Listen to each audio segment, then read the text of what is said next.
I fell into a semi-conscious daze. I came out of it in the morning to a lot of commotion. The couple brought the news that the SS ran away early in the morning in Staatswache, who were veterans from the World War II.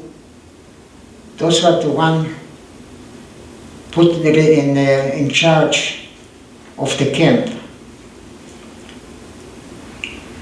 took over the camp. But then the SS found out that the Russians are not so close yet. They came back to finish us off. The Staatswache were not SS. They remembered Germany from before Hitler. Did not like this idea. There was shooting between them and the SS ran away again.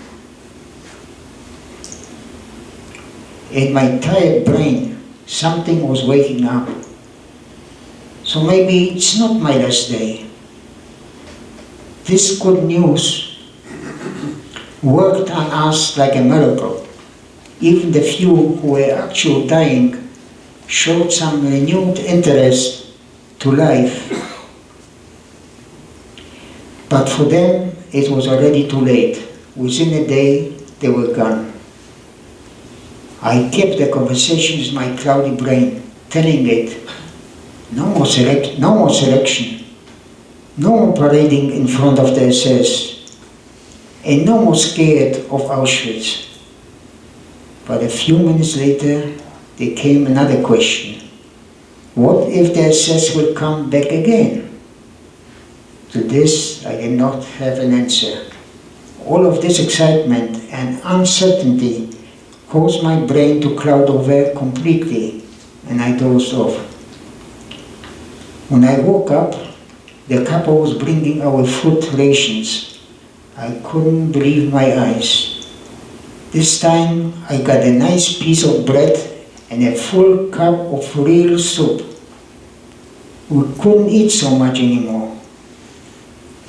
Couldn't eat anything. Our stomach shrunk. But it was good to look at all this food. It was a promise of better times to come, of an end to a terrible war.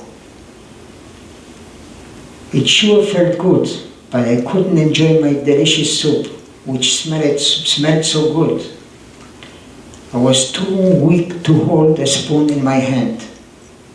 One guy who was already walking around, even so not so steady on his feet, saw my predicament and helped me with a few spoons.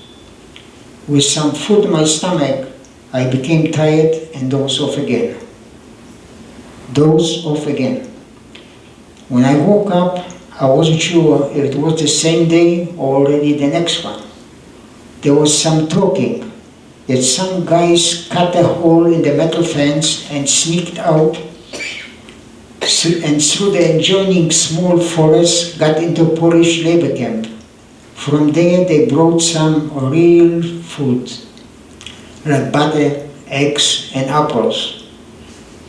Guys from our room were too weak for such a trip, and the doors were locked, and the couple had the key.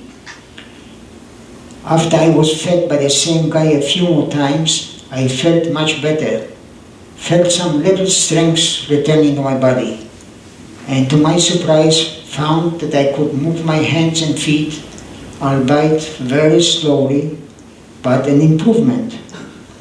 Aside from bringing us food twice daily, nothing was done anymore.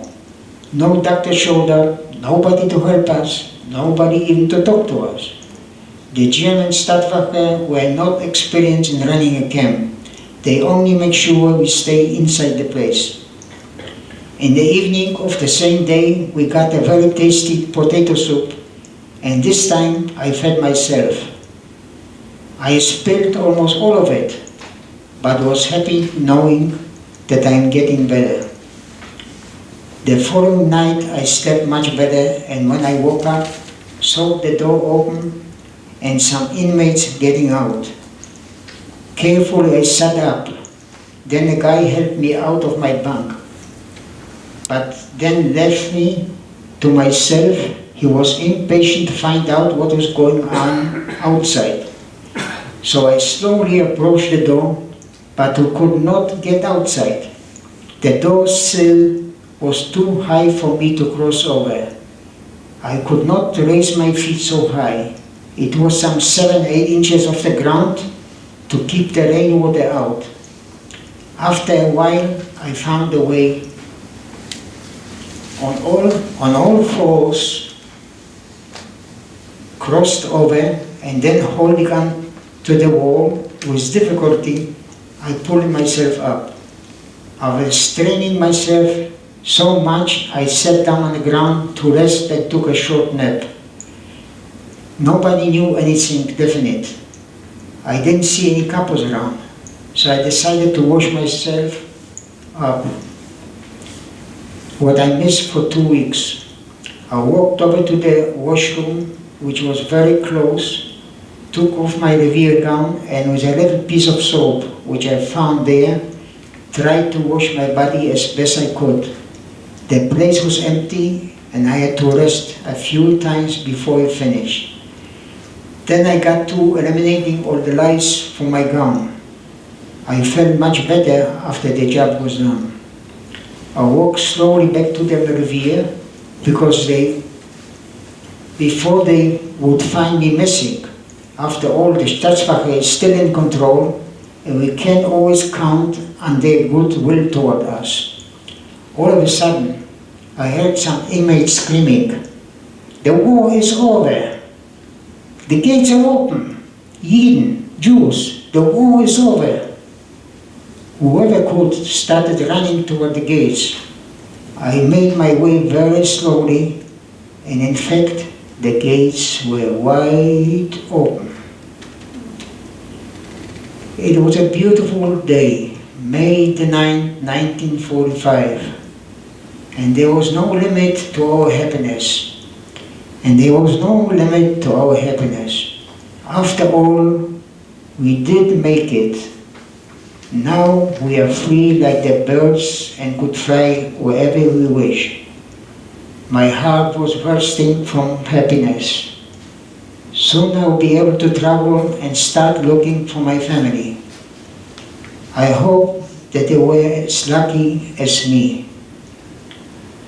After a few minutes of my very slow walk, why it felt like heavy stones were tied to my feet, I turned around to look at the camp, where I almost lost my life.